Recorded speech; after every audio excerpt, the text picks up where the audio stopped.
Pero sa mga Bisaya, well, ganito lang. Let me just maiksing explanation. Hindi kaagad tayo nakabili ng equipments. Kasi naghanap pa tayo kung saan tayo makabili ng mura at maraming supply. We found out as early as March, tayo ang one of the countries ang Tagalog man pala ito. Kita'y unang nasod nga nakaalinggat nga na ay problema. At ang tawag ana pandemic. Na katong mga tao, katanan, Tagalog, Ilocano, Bicolano, Bisaya, Waray, sabta ninyo nga ang sakit nga niabot sa ato, pandemic, bot pasabot tibuok kalibutan. Unya, daghang mga mupalit na og mga personal protection gear, mga medisina tanan, mga wheelchair, naunhan ta kay kita may mga usas mga pobre. Pero ang World Health Organization is a very fair body. Murag ilang hatagang yun tanan, pero dili yun kumpleto. Now, maingon mo, nganong wa mo makapreparar? Dili na sa preparasyon. Tungod na sa kadaghan, pandemic tibuok kalibutan igo. Bot pasabot, ug imog yung hunahuna og mayo, pwede ang tanang tao sa kalibutan maigo mamatay. So dili na yung sakit nga kolera o iltor o unsa ba diha nga impluensya nga naanay mga tambal daan. Kani walay bakuna. So nakabuang takaron, nakalitan ta ani, kay paspas kaayo ang iyang dagan sa contagion, sa iyang pagtakod. Muna nalit o gamay, pero dili giingon way gibuhat ang Department of Health. Ang kwarta, wala po na, sigurado ko, I am very sure and I place my reputation sa kang Secretary Duque nga walay kawat nga nahimo na. Dili na niya kaya. Dili na niya kaya kay dato na nidaan si Duque. Naani hospital, naani eskwelahan, naani tanan. Hasta tanang gwapang asawa, naani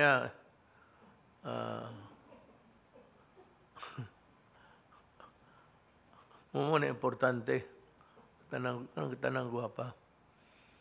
Wala na. Unya katong ubang purchases, wala na ako gihatag. Ako yung gituyo, gihatag na ako sa IATF. Panungo ang unang under ni Secretary Lorenzana, si General Lorenzana, General Galvez, o si General Anyo sa DILG. Sila mo'y akong gihimong task force. Sila'y namalit, ana. Wala na'y kiingnan tamo, naay kuan diha po, naami nakitaan diha sa Department of Health. Mubit ito itong gitangtang na ako dayon. Basig diha. Pero sa uban, so I stand by, taya ko yung reputasyon ko as President sa lahat. Walang kalukuhan nga nahitabo. Muna nga, kamong mga taga-Cebuano, ay lang mo kasuko na ako. Magprangka lang ta. Mas may na magprangka ta. Kamana man ko sa inyo. Pag-abot na ako sa inyo, prangkahan ta mag-usap. Gaya mag-ulo eh.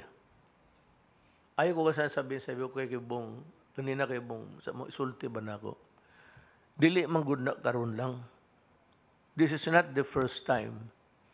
This is not the first national emergency na ang Cebuano is murag pandali hinay kayo mo hinay mulihok. Mulihok pa mag-yaw-yaw pa. Kay Cebuano suburbio. Mo gini ako ikasulti ninyo. Yung mga tanan na ana sa balay na hipos na kamo sa Cebu, perting motor ninyo. Di Talisay, so report sa ako military, murag palengke mo kada adlaw si panusuroy-suroy. So, muna nahitabo ron. Gusto ninyo nga, pag mo mayor ni boto man pud minimo. Hibaw ko, dako kog daog diha sa pero ay ninyo og apilig politika kay giingnan na mo ana ang sakit. You were forewarned in advance that there was this very dangerous microbe called COVID-19. We were given the proper advice by the World Health Organization. Some provinces followed ang kamo na noon, sige na magsuroy, sige. Nahibaw ko. Wala ko magkuhan. I'm not trying to, hindi ako nagmahay ba. Nagsisisi sa inyo. Dili na. It's not that's part of our program na magsige tag pang-leksyon og tao. Pero mo ginay nahitabo. So, si Roy, General Simato, o si General Anyon assign siya. General rin sana, kaila ko niya kay General Galvez, na-assign na sila sa Mindanao. Kaila, ginako, umurag kaila. Murag barkada. Kami ni Delphin. Barkada may ano. Murag, inigsuon yun among tagad. Minamayo ba? Kasi asa may makita. Pero, wala yun ko magduduha sa ilang kaligdong sa ilang pagkatao. Honest, with integrity. Anyo. Galvez. Si Roy. Si Roy di ka itigsulti. Diretso lang pabuto, wala na istorya. Roy, ato, tanawag unsay problema nila. Tabangi sila. Pahibaw ako, unsaon ako pagtabang. Mura na. Mura ko ikasulde. So, salamat sa imong gamayng panambag sa mga tao. Who else? Roy, you want to say something about your designation? Sige magtando ni si Roy. Sige lang. Third, si Roy mo gini sundalo. Tinuot pa. Kuwa'y tingog. Sugoon ni Gloria ni adto sa hulok niya. Pag-ispadahay mo ni Saddam. Adto po siya sa hulok sa Iraq. Nagdasa sa espada, kay espadahay sila ni Saddam. Naunan siya sa Amerikano. Sa Libya mo po. Ang padaan ako sa Libya. Lately, padaan ako siya sa Libya gihapon. Tungkol sa mga Pilipinong tuangan to. I'm satisfied. Nandoon pa ba yung, is it wrong for me to ask? Nandoon pa tong truck na, akong barko dito? Magipaparking. Yung frigate na sabi ko, iparking mo muna dyan sa ano. Bumalik. Pasya lang. At least kita ng mga Pilipino doon. Handa ako magipagira.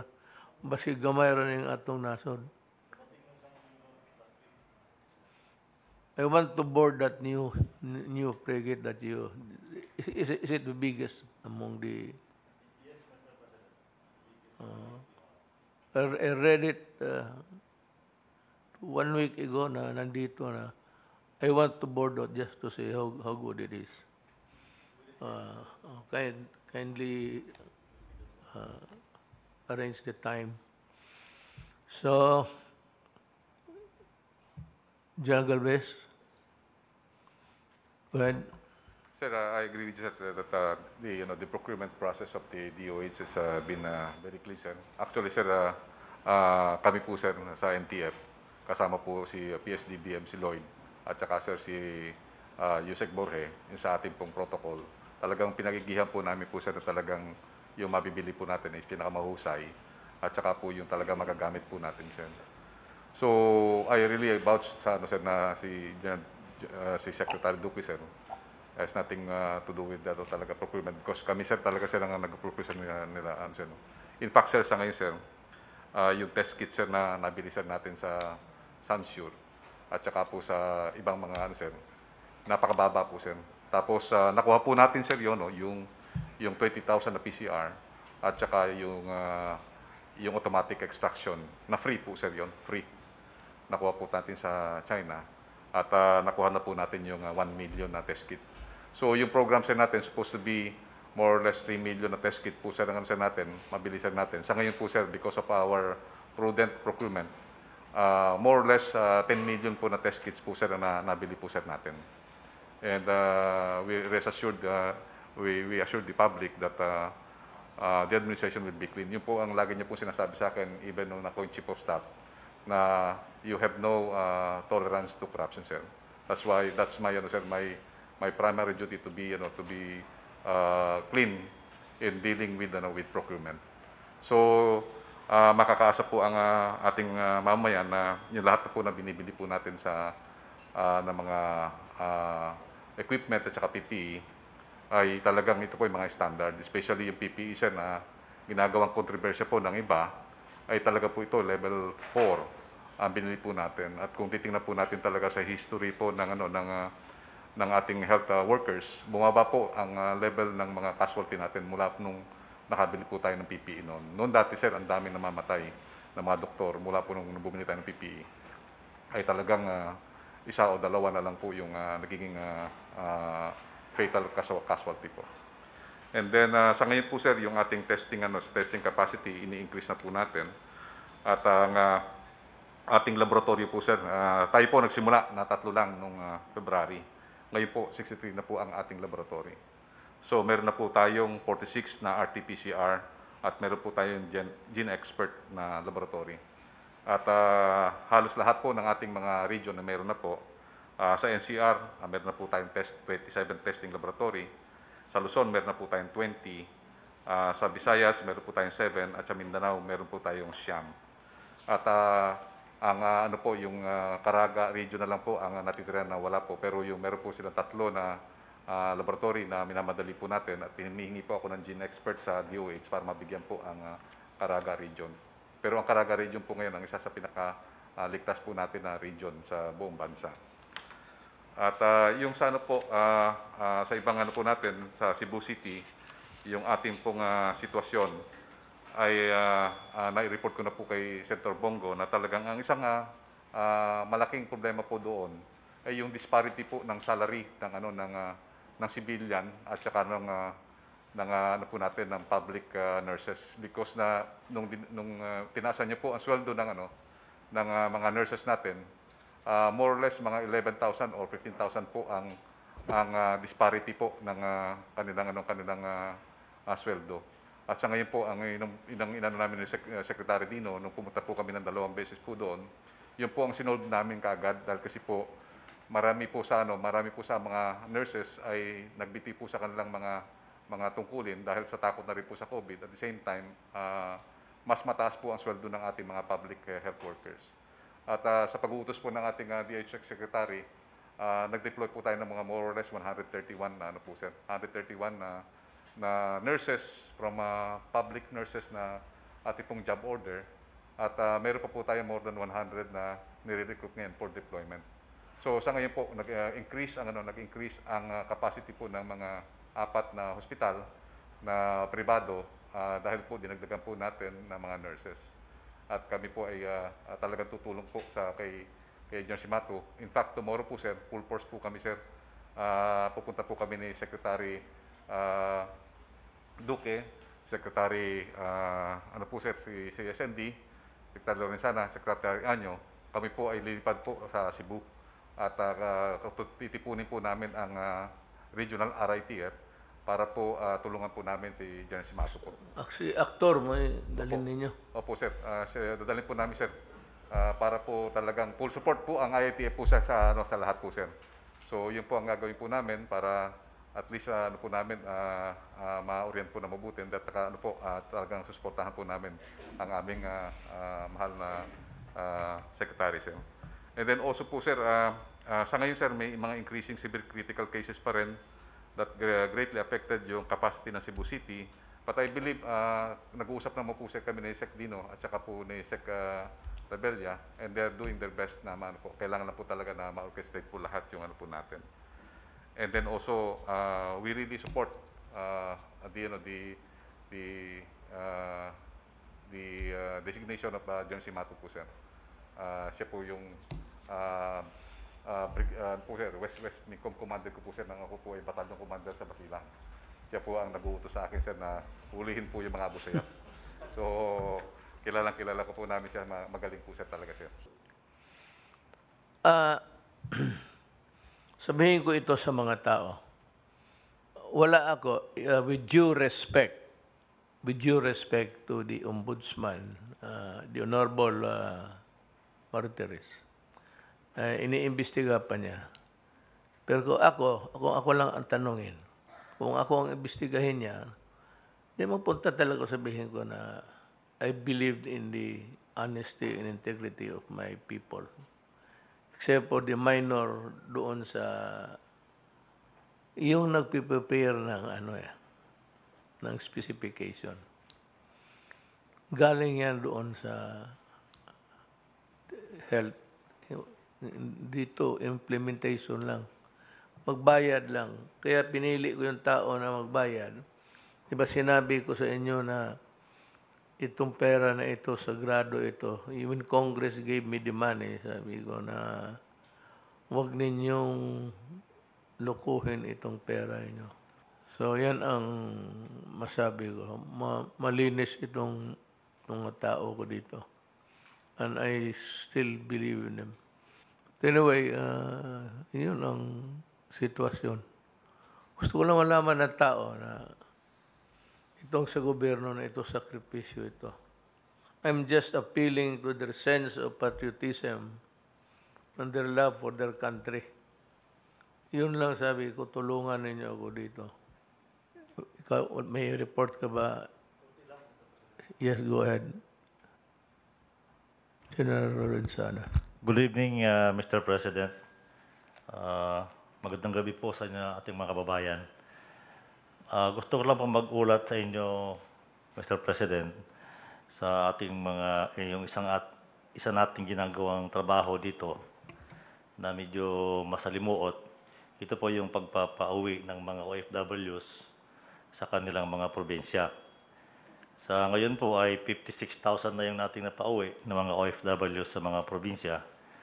Pero ang sabi ni Secretary Bello, mayroon pang 40,000 na darating.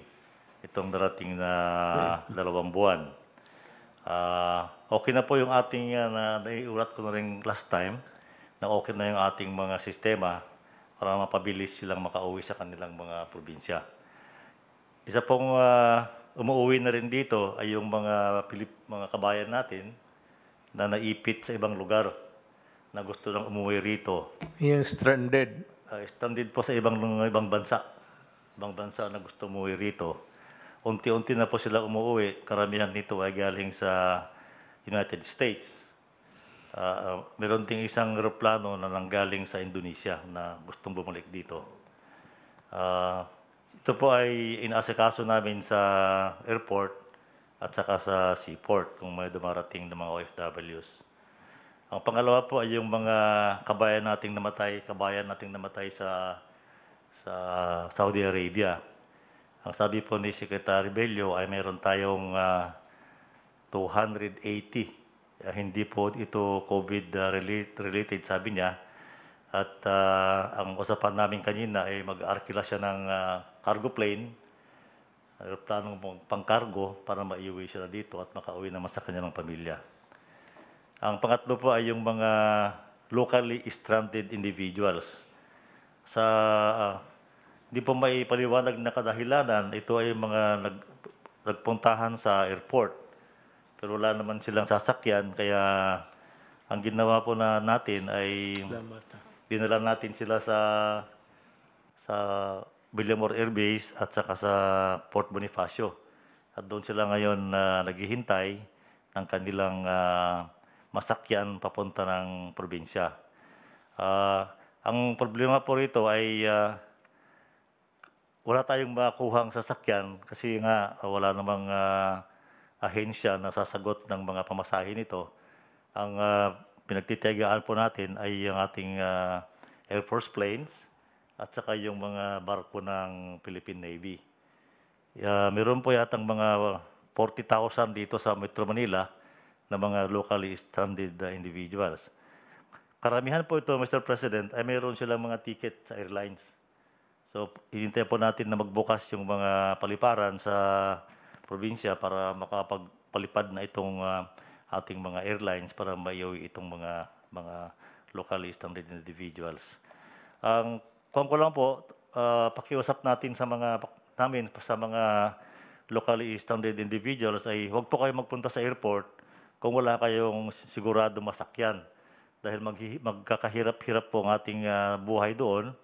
Wala naman kayong matirhan sa airport at pati pagkain ay sinasagot na ng Philippine Army at saka Philippine Air Force at sila ay nahihirapan din. So pakiusap lang po, huwag kayong magpunta doon kung wala kayong siguradong masakyan. Yun lang po, Mr. President. Thank you. Wala na ba? Sir. Yes. Roy. Mr. President, good evening. I fully accept your challenge you gave for Cebu, Mr. President. Just like the orders you gave to me before to go to Boracay, and we changed the cesspool image of Boracay into what it is now. Then you Manila Bay. Manila Bay mo. Malinis na. Sir. Manila Bay. And you ordered me to clean the waters of Manila Bay to implement the order of mandamus of the Supreme Court. And within the year, Mr. President, Nag-report, may I interrupt you? Nag-report ka na doon sa Supreme Court? Compliance mo sa mandamos nila? yes, sir. Yes, Mr. President.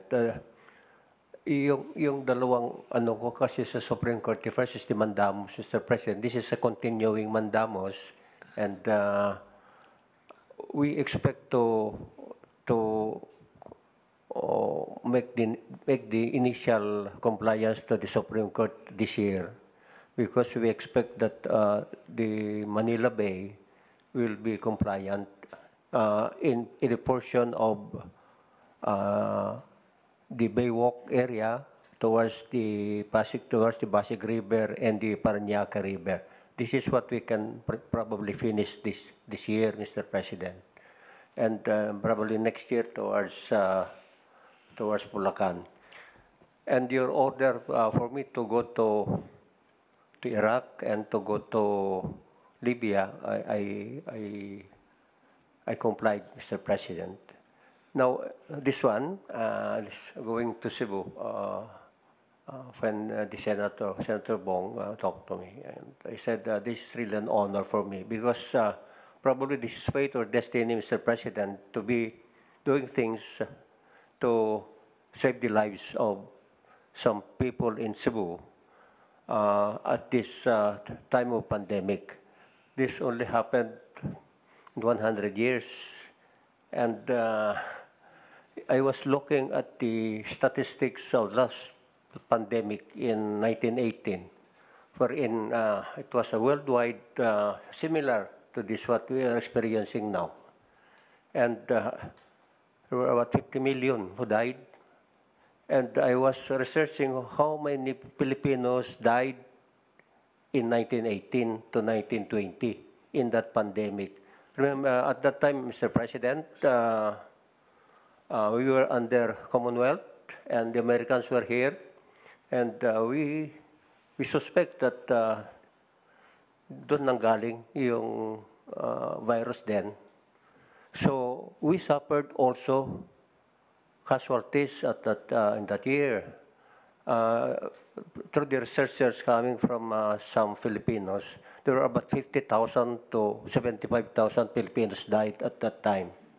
Of course, they were also implementing some lockdowns. They were also implementing some But I was also thinking, Mr. President, that the next generation will be looking at this again, at what transpired during this pandemic. And the process that we are doing now will be again probably reviewed by the next generation, whether we did it right or we did. So it will be dependent on the future of the effect of what we are doing now. And I'm very certain, Mr. President, that we will be able, comparing those casualties, what happened 100 years ago compared to us now. Well, in the last 4 months, ating casualties only about 1,000 something, 1,100. Then if you project that for 2 years, it will only be about 4,000, 5,000 if we project this probably. So these are the things that will be very, probably this will be reviewed by the next generation, what we are doing now. So thank you, Mr. President, for giving me opportunity to Cebu. I will do my best, Mr. President. Well, anyway, let's have give the floor now to... Magandang gabi po, Mr. President. Una-una po ay ang ating lahat ng local government units sa pangunguna ng ating mga governors, mayors, barangay captains ay naka-align po sa ating national government at sumusunod sa IATF national guidelines. Kaya nga po makita po natin na maganda yung ating pag-manage nitong COVID crisis na ito. Pero sa pag-utos po ninyo ay meron pa rin tayong mga hinabol ng mga local government officials na sumuway at lalo na sa pagdidistribute ng SAP na hindi lang sumuway kundi ang iba ay nakinabang pa. Dalawa po ito, criminal cases at saka admin cases. So i-update ko lang po kayo. Ang criminal cases po ay na-handle ng ating CIDG. Mula po sa 496 complainants, meron po tayong 728 suspects. Pagkatapos po ng investigation, ay tumataas pa ito, nakapag-develop tayo ng 264 cases. 157 cases po ay na-file na sa mga piskalya, 61 po ay still under investigation. So, tuloy-tuloy po ito. At dito po sa admin cases naman po ay 153 barangay captains, 5 sangguniang ng barangay ay naimbestigahan at ang 20 barangay captain dito sa NCR, panimula po ay na-file na natin sa Office of the Ombudsman. So ito po ang mga ito ay pananagutin natin at patuloy pang pag-iimbestiga sa ibang dumarating mga complaint. Dito naman po sa ating distribution ng Social Amelioration Program sa pangalawang tranche po sa ating partnership na pinangunahan po ng DSWD, mula pa po June 11 ay nakapagsimula na ng pagbibigay ng second tranche. Inuna po ang ating mga 4-piece beneficiaries. Ito ay 1,335,711 families. Noong June 15 naman po ay nagsimula na sa pag-distribute ng second tranche sa Cordillera Administrative Region, kasama po ang Region 1 at nagsimula na ang Region 3. Ngayon pong June 22, today, nagsimula na po tayo full blast sa lahat ng region, kasama na yung National Capital Region, pati na rin yung pagbibigay sa mga hindi nabigyan ng unang tranche na umaabot sa 5 milyon. Pero sa pag-validate po natin ay umaabot lang ito ng around 4.2 million. As of June 19 po ay 6.7 billion na po ang naipamigay ng DSWD. And we expect po na within this week ay matatapos po natin itong lahat. Sa Cebu naman po, kung saan ang ating concentration, dinagdagan na po natin ang ating kapulisan doon sa pag-i-implement ng ECQ. At mula po noong June 15, 1,363 violators po ang na-apprehend. Ito yung mga hindi nagsusuot ng maskara, ito po yung mga sumusuway sa mga physical distancing, at kung ano pa po. Ang ating effort po dito ay matulungan ang Cebu City LGU para po maiwalay natin yung mga positive dito at mailagay talaga sa mga tunay na mga COVID isolation facilities. Sa dako naman po ng contact tracing, meron po tayong 3,440 teams. Ito po ay binubuo ng 52,794 members. At ang ating pong efficiency ay 96.77% with a case close contact ratio of 1:5.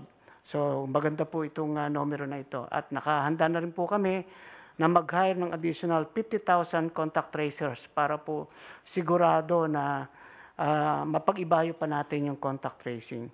Dito naman po sa usapin ng LSI, ang gagawin po namin dito ay i-organize namin ito sa tulong po ng mga LGUs na tatanggap. Ayaw na po natin yung barya-barya na nakakalusot yung iba at hindi po na i-quarantine. So, ang balik probinsya po ay isang magandang huwaran sapagkat yung balik probinsya, organized po eh. Pag alis pa lang dito sa Manila, alam na ng LGU kung ilan yung darating, sasalubungin nila at diretso sa quarantine at maayos ang lahat. Wala pong nakakalusot. So sa ating pong LSA ngayon, gusto po natin ay ganun din. Alam ng LGU na darating ang ganitong karami, at kailangan po ay nakahanda yung kanilang isolation facility sapagkat kung puno po at darating ang mga kababayan natin at hindi rin nila maiko-quarantine, doon po nagsisimula yung tinatawag nating contagion or infection or contamination. So kailangan po talaga ay organized at coordinated at ito po ay pag-iibayuhin namin. Kasama po ang ating National Task Force. Sisiguraduhin po natin na maihatid ang ating mga kabayan ng ligtas. Gagamitin na po natin yung ating mga barko ng Philippine Navy, Philippine Coast Guard, at kung ano pa yung marerentahan natin para bultuhan po, ihatid natin doon sa mga nakahandang LGU. So, yun lang po, Mr. President. Maraming pong salamat.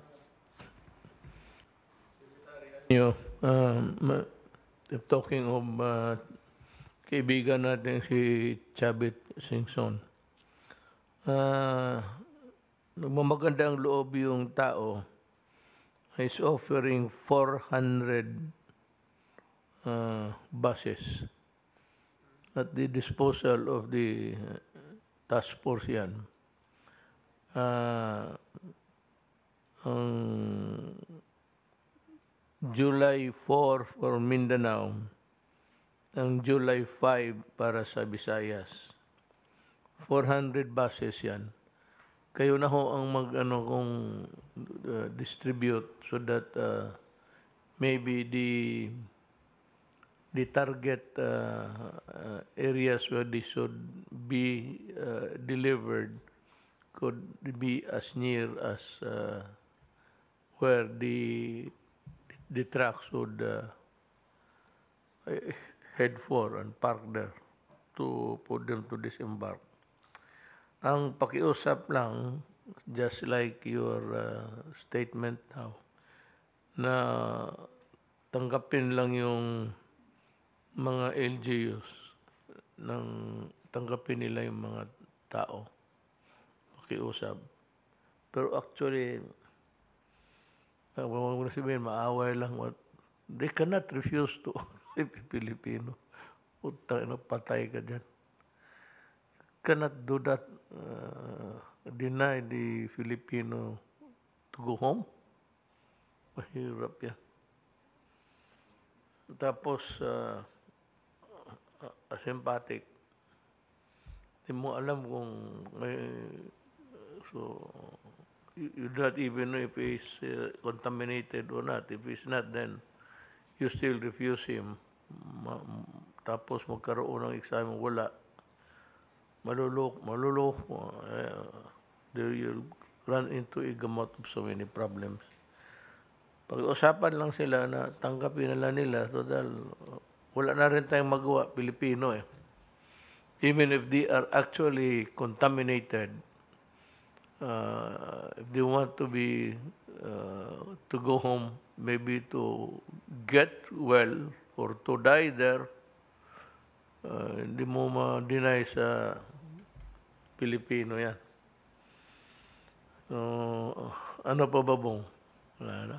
Wala na. Del, is there something? Wala na. How about Secretary Roque? You have to make some clarifications. Yes, sir. Para po malaman po ng taong bayan, nakarating na ba po sa lamesa nyo yung anti-terror bill? May sinabi po kayo bago tayo mag-record sa ulat ninyo sa bayan? My legal is still reviewing it. May legal team sa Malacanang.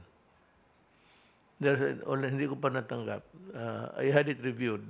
It's always automatic. Eh. Pag naan sa akin, I endorse it to legal without even reading it actually, if you really want to know. It's legal who will return it to me with a recommendation whether I will approve it or not.